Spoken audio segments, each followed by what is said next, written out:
A big storm is going to bring even more severe weather today and tomorrow to parts of the Midwest, northern and central plains, Ohio Valley, and Northeast, where damaging winds, large hail, and even a few tornadoes will be a possibility. And after this severe weather event, we're going to have yet again another large storm that's going to bring more severe weather to areas like the Midwest and the Ohio Valley by the tail end of this week. Let's talk more about what's happening across the United States right now. And actually, we have a pretty large cluster of showers and thunderstorms that's been ongoing in Wisconsin overnight. Took quite a while to get organized, but it did end up producing some scattered or even numerous damaging winds across a large chunk of northern Wisconsin. The bulk of this activity has now moved into Michigan, where there will still be a potential for some damaging winds through the morning, and parts of Illinois, Indiana, and even northern Ohio will also have that potential for some damaging winds throughout the morning. Should be a relatively low risk, but it's definitely not going to be zero. Back over in the central and southern plains,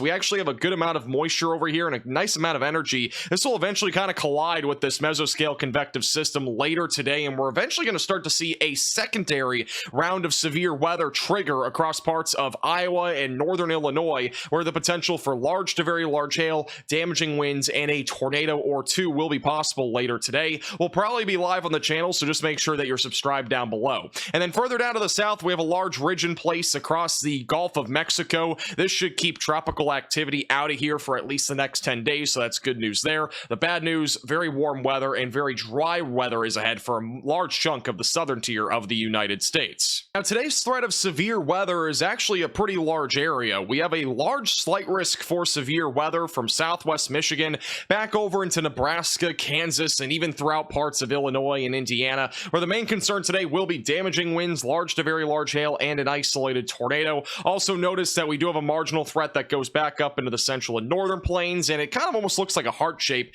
Reason why is because we've already had a lot of convection over in Wisconsin from this morning. That should keep the atmosphere pretty stable up here, so I'm not expecting another round of severe weather. As I mentioned before, the main concern today will be damaging winds. There will be a potential for some large to very large hail, especially back over in northeastern Nebraska and southwestern Iowa, where we could see some storms produce hail that is as large as apples. So make sure that you're protecting your vehicle if you're in that area. I wouldn't be surprised if this did get expanded maybe a bit further into parts of, Illinois for that hail threat, but it's going to depend on what this mesoscale convective system does this morning, because that's going to kind of really lead to what we're going to see later today in terms of Illinois and Indiana. These two states in particular could see some supercells, or we might just see that convective system this morning, and then this afternoon is at least a little bit less severe when it comes to severe weather. Tornado risk for today is very low overall, but we will have a narrow corridor from Nebraska back into southern Iowa, where a tornado or two will be possible. So obviously, again, if you're new to the channel, make sure to subscribe down below. We'll probably be live later today for that, I think, so make sure that you're staying tuned.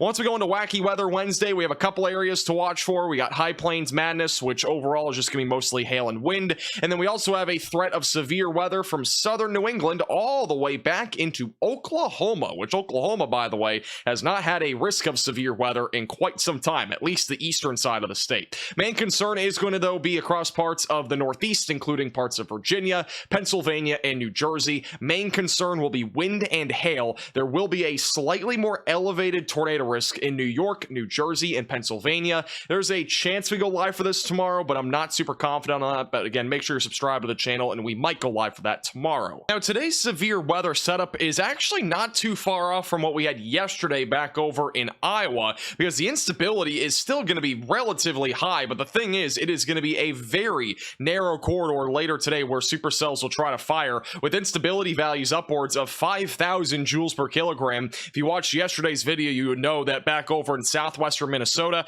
we had some areas near 6,000 joules per kilogram of instability. What that basically means is that today's environment is, again, very unstable, so we are going to see a lot of thunderstorms develop later today, again, really along this narrow corridor, so make sure that you're staying weather aware. I would expect most of the supercells this afternoon to develop in northeastern parts of Nebraska, back into central, western, and eastern parts of Iowa, and back into parts of northern Illinois. And eventually those will trickle down to the south, but they probably will not be very fast moving, so the potential for some flooding, especially localized flash flooding, will become a concern. Tornado risk for today is definitely not as high as yesterday, and even yesterday it wasn't that high, but we did have a potential for it to be high. It just had to have happened with storms that developed, and they really didn't develop until really late last night. So overall, the tornado risk for today is expected to be lower, but it's definitely not zero. We should have at least a narrow corridor back over in Iowa where we will have a potential for an isolated tornado or two. Maybe even in eastern Nebraska, we could end up seeing an isolated tornado or some sort of land spout, and eventually overnight going into Wednesday, that tornado threat starts to die down. So in terms of the future radar today, that mesoscale convective system will continue to plow across Michigan with mostly just a wind threat, maybe a brief tornado, but the risk is very low. Once we go into the late morning, storms will fire up near Chicago. These will be mostly, again, just wind threats, and again, this is a bit more conditional as well, but it will probably fire up as a wind threat across areas in northern Illinois. Eventually, by lunchtime, these storms are moving across northwestern Ohio, back into central Illinois and central northern Indiana.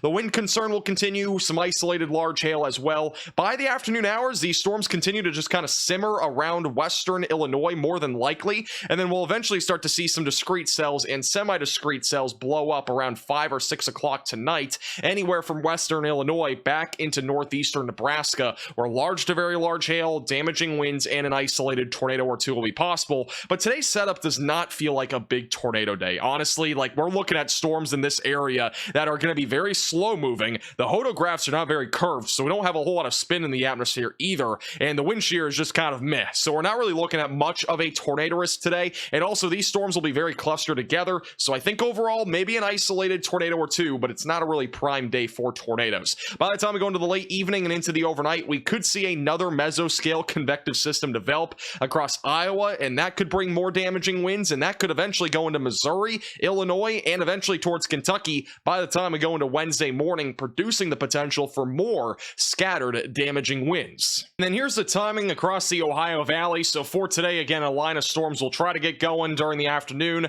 That'll push into parts of northern Kentucky, mostly just an isolated damaging wind threat by the time it gets to Kentucky. And eventually, as we go into the late evening, we'll start to see some storms try to trickle into western Kentucky and northwestern Tennessee. Main concern, if any storms get there, would just be isolated wind and hail, nothing crazy. By the morning hours, again, we could see a mesoscale convective system develop across both Missouri and Illinois. Main concern with this will again be wind. By the time we go into Wednesday afternoon, this will probably start to fizzle out, but it could reach parts of Tennessee. We'll eventually watch for some sporadic storm development across a lot of areas, anywhere from Mississippi and Alabama back into Ohio and Pennsylvania, where some more wind and hail will be possibilities. I don't expect any tornado risk really to materialize in Kentucky. We mentioned that in yesterday's forecast that maybe something will happen there, but honestly does not look like that's going to happen. It looked like we might have a low threat, but it's pretty close to zero for tomorrow.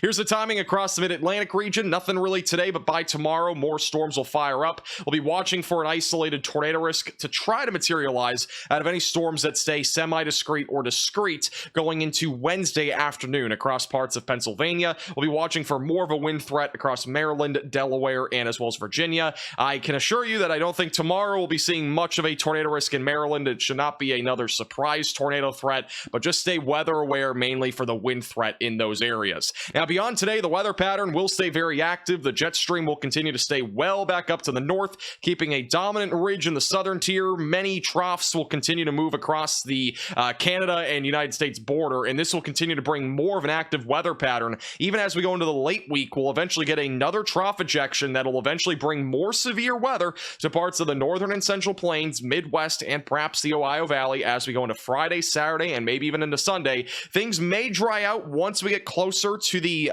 beginning and middle of next week, so around the 4th of July, but that remains a bit uncertain as it is still well over 7 days out. So what does it look like on the future radar? Well, for the next few days, that next trough will start to move out, or the trough that we're dealing with right now will start to move out, going towards the northeast, and by Thursday, that's out of here. By the time we go into late Thursday and then on Friday, we could start to see some severe weather in the central and northern plains. The main concern, it looks like right now, will be wind and hail. By the time we go into Friday, perhaps a more organized threat for severe weather in the Midwest for Friday, and by Saturday, these storms will move into the Ohio Valley and the Northeast, and by Sunday, a ridge will start to build into the Midwest, at least temporarily, but I think we'll get another trough ejection sometime during the beginning of next week. I don't think it's going to be as bad as what we've seen, but be weather aware if you're in the Midwest, because it looks like it's going to stay active here for quite a while, and then anything beyond that is very uncertain. Thank you so much for watching. Make sure to hit the like button down below and subscribe if you've not already.